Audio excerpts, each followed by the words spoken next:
안녕하세요. 출애굽기 31장입니다. 시작하기 전에요. 제가 계시록 21장 그리고 에스겔서 42장을 여러분들과 나누고 싶은데요. 이거는 이제 번제단과 그리고 번제단 그리고 분향단 있죠. 이 두 개가 어떤 모양이었습니까? 정사각이었죠. 네모 반듯한. 네. 그래서 이 상징을 어떻게 적용시킬 수 있느냐라고 했을 때 바로 이 에스겔서 그리고 계시록에 나온 하늘 성소의 모양이거든요. 그 모양이 어떠한지를 한번 확인해 보세요. 그러면 네모 반듯하다라는 것을 아실 수 있을 것입니다.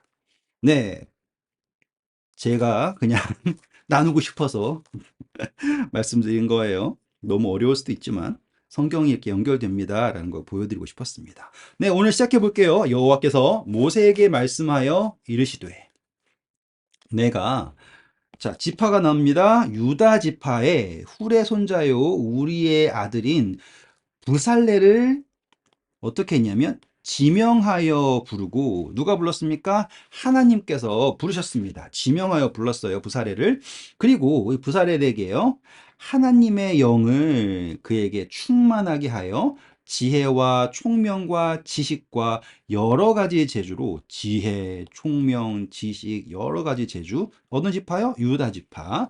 정교한 일을 연구하며 금과 은과 노스로 만들게 하며 보석을 깎아 물리며 여러 가지 기술로 나무를 새겨 만들게 하리라. 야, 하나님께서 택하시고요. 영을 부으셔서 성소를 짓게 한다. 너무 멋지지 않아요? 그쵸? 그리고 택하신 지파는 예, 유다 지파입니다. 그런데 제가 여기에 열왕기상 7장을 적어 놨잖아요. 이거는요, 솔로몬이 지은 예루살렘 성전에 그 장인이 누구냐면 바로 이 히람이라고 하는 사람인데요. 특별한 것은 이 히람은 이스라엘 순수 혈통이 아니에요. 그게 재밌어요. 나중에 한번 이거를 보세요. 그래서 이 예루살렘은 이스라엘의 순수 혈통이 아닌 사람이 와서 택함을 받아서 짓게 되는 이야기가 여기서 등장하니까 꼭 한번 생각해 보시면 좋을 것 같습니다. 자, 그래서 이제 하나님의 영이 충만한 부살렐이 이 성소를 이제 책임져서 짓고요. 또 6절. 또 내가 또 단지파 아히사막의 아들 오홀리압을 세워 그와 함께하며 지혜로운 마음이 있는 모든 자에게 그러니까는 오홀리압이 그와 함께하는 건 부사렐과 함께하는 거예요. 또 지혜로운 마음이 있는 모든 자에게 내가 지혜를 주어 그들이 내가 내게 명령한 것을 다 만들게 할지니 그러니까 이 오홀리압은 돕는 사람이네요. 돕는 사람. 그리고 돕는 사람들의 어쩌면 대장이라고 생각하면 되겠습니다. 곧 회막과 증거계와 그 위에 속죄소와 회막의 모든 기구와 상과 그 기구와 순금 등잔대와 그 모든 기구와 분향단과 번제단과 그 모든 기구와 물두멍과 그 받침과 제사직을 행할 때 입는 정교하게 짠 의복 곧 제사장 아론의 성의와 그의 아들들의 옷과 관유와 성소의 향기로운 향이라. 자, 지금 보세요. 정말로 많은 것을 하죠. 어쩌면은 거의 전부를 다 지금 오홀리압과 그리고 그와 함께하는 지혜로운 마음이 있는 모든 자들이 하는 거예요. 그러면요, 지금 부사렐은 뭘 하는 걸까요? 자, 이 부사렐은요, 이 모든 것을 통솔하는 사람인 거예요. 대장. 그리고 핵심은 뭐냐면 바로 이 보석을 깎아 물리고 여기 보면 금, 은, 노슬 이 가장 핵심적인 뭐라고 할까요? 장인의 역할을 부사렐이 하는 것이고 그 이후의 것들은 오홀리압과 더불어 마음에 지혜 있는 사람들이 함께 성소에 필요한 모든 것을 함께 만들어 나가는 것입니다. 이렇게 이야기하니까 성소가 함께 지어져 가는 것이구나라는 것을 아실 수 있겠죠. 그렇죠? 그러면 부살렐이 상징하는 바가 예수님이겠구나. 그리고 단의 후손인 오홀리압과 그와 비롯된 사람들은 바로 우리겠구나라고 하는 이야기를 묵상하실 수 있게 된 것입니다. 그래서 그들은 하나님께서 명령하신 대로 만들게 되는 것이죠. 그래서 우리 예전에 노아 방주 기억나시죠? 방주. 방주는요, 그냥 마음대로 튼튼하게 지은다고 된 것이 아니라 하나님께서 명령하신 대로 지어야지 됐던 것처럼 이 성소도 그러했던 것입니다. 자, 그 다음입니다. 여호와께서 모세에게 말씀하여 이르시되 13절 너는 이스라엘 자손에게 말하여 이르기를 자, 이제 성소에 대한 모든 이야기가 끝이 났어요. 그리고 나서는 하나님께서 이 마지막으로 뭐라고 할까요? 10계명 돌판을 주시기 전에 다시 한번 확인하시는 게 있는데 바로 안식일이에요. 아유, 하나님, 지금 몇 번째입니까? 했던 말 또 하고 또 하고 왜 그러세요? 아니에요. 여기서 끝나지 않습니다. 이 안식일을 거룩히 지켜라라고 한 얘기는요. 끝도 없이 나와요. 성경에서요. 제일 많이 반복되는 이야기가 특별히 구약에서 반복되는 이야기가 이 안식일일 것이에요. 왜냐하면요. 제가 여기다가 다 적어놨어요. 이렇게요. 그런데 자, 한번 읽어볼게요. 일단 안식일을 지키라. 이는 나와 너희 사이에 너희 대대에 무엇이 된다고요? 표징. 나는 너희를 거룩하게 하는 여호와인 줄을 너희가 알게 함이라. 자, 제가 특별히 레위기서 26장 2절을 강조했어요. 왜 그랬냐면 이거를 보시면 하나님께서요. 제가 적어 드릴게요. 안식일과요. 성소를 일치시키십니다. 신기하죠, 그렇죠? 안식일과 성소를 동일시 여기시는 장면이 바로 이 레위기서 26장 2절이에요. 다시 말하면요. 하나님께서 지금까지 계속 모세에게 성소를 어떻게 지어라, 제사장을 어떻게 위임해라 막 강조하셨잖아요. 그런데 그 성소의 목적이 뭐였어요? 예배였죠. 예배 또는 제사였잖아요. 그쵸? 예배가 곧 제사이지만. 그런데 그것이 궁극적으로 성취되는 것이 어디에 있냐면 바로 이 안식일이라고 하는 것을 하나님께서 강조하시는 거예요. 그러니 너희가 원할 때 아무 때나 제사를 드리고 나는 했어 라고 하는 것이 아니라 하나님께서 우리를 거룩하게 하시는 분인 것을 인정하는 건, 자, 제사를 드려서 내가 죄를 용서받는다. 이게 제사의 핵심이지 않습니까? 그런데 안식일이라는 것은 양 잡아서 거룩해지는 것이 아니라 하나님, 그분 존재 자체가 우리를 거룩하게 하는 여호와인 줄을 안다라고 하는, 인정한다라는 것이 바로 이 안식일을 지키는 것이다 라는 거였어요. 왜냐하면 14절 설명이 나오겠죠. 너희는 안식일을 지킬지니 이는 너희에게 거룩한 날이 됨이니라. 자, 전 시간에 제가 그랬죠.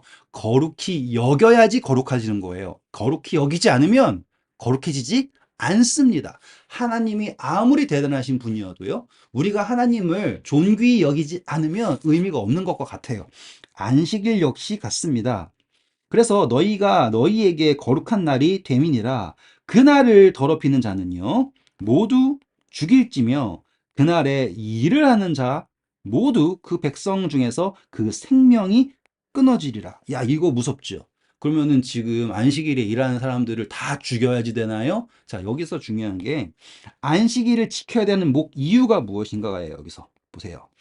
엿새 동안은 일할 것이나 일곱째 날은 큰 안식일이니 여호와께 거룩한 것이래요. 보세요. 너희에게 거룩한 날이라 그랬죠?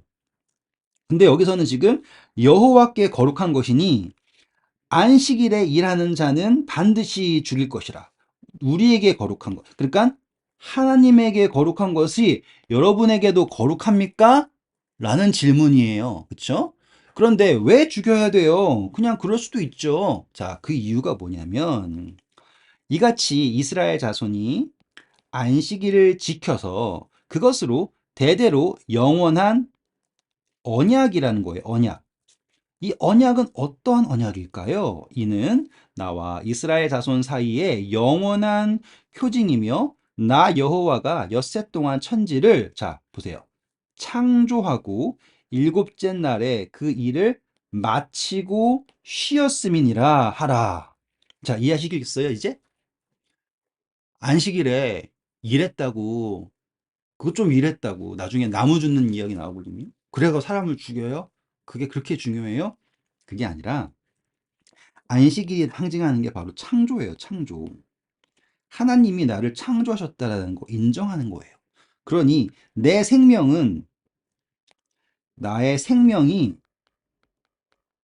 내가 일을 하고 내가 살기 위하여서 땅을 파고 땀을 흘려서 내 삶을 유지하고 있다는 것이 아니라 내 생명은 하나님이 주셨어요. 하나님으로부터 받아서 하나님으로부터 나의 생명이 있기 때문에 내가 지금 어떠한 상황이 있을지라도 나는 엿새 동안은 나의 선택으로 최선을 다해요. 하나님께서도요, 엿새 동안 그분의 일을 하셨잖아요.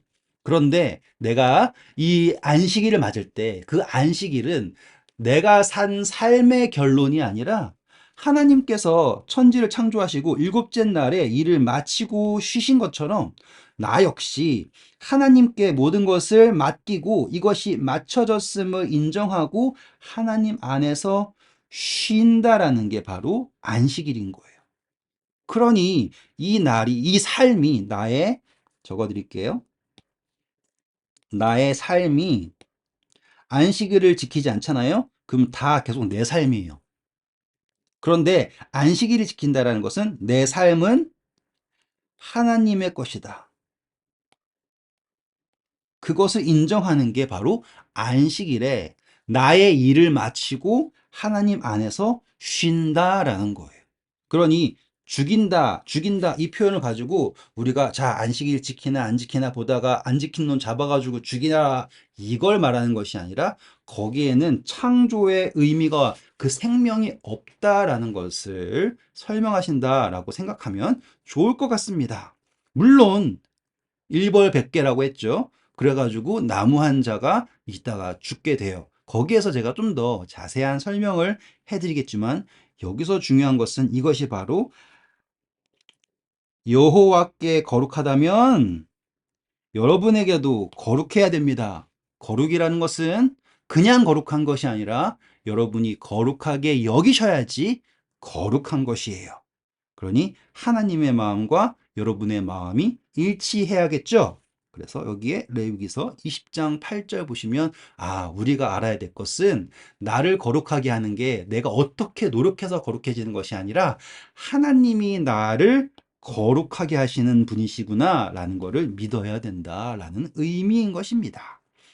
네, 어이구 벌써 끝났네요. 그리고 나서요, 이제 우리가 하나님이 돌판 언제 주셨어? 라고 하는데 이제 주시는 거예요. 마지막으로 안식일을 선포하시고 그리고 나서 이제 여호와께서 시내산 위에서 모세에게 이르시기를 마치신 때에 결론은 뭘로 마치셨다고요? 안식일로 마치셨어요. 그만큼 하나님 입장에서는 이스라엘 백성들이 안식일을 기억한다라는 게 중요한 거예요. 성소만큼 중요한 거죠. 그렇죠? 마치신 때에 증거판 둘을 모세에게 주시니 이는 돌판이요. 중요한 거예요. 하나님이 친히 쓰신 거예요. 그런데 첫 번째 이것은요. 모든 게다 자, 돌판을 준비한 것도 하나님이고요. 쓰신 것도 하나님이죠. 그리고 하나님이 모든 것을 다 하셔서 모세에게 주셨습니다. 그런데요, 이 일이 완성되면 좋은데, 자, 다음 장이겠죠? 어떤 일이 일어났을까요? 백성들이 모세가 40일 동안 이 산에 있을 때, 지금 여섯 번째 올라가서 마지막으로 하나님에게 성소를 어떻게 지어라 라고 하는 명령을 다 받고, 이 십계명 두 돌판을 받았는데, 밑에서는 어떤 일이 있을까요? 네, 다음 시간에 함께 하도록 하겠습니다. 네, 오늘도 수고하셨고요. 꼭 기억하세요. 하나님께 거룩한 것이 저와 여러분에게도 거룩한 것이 되기를 함께 기도합시다. 감사합니다.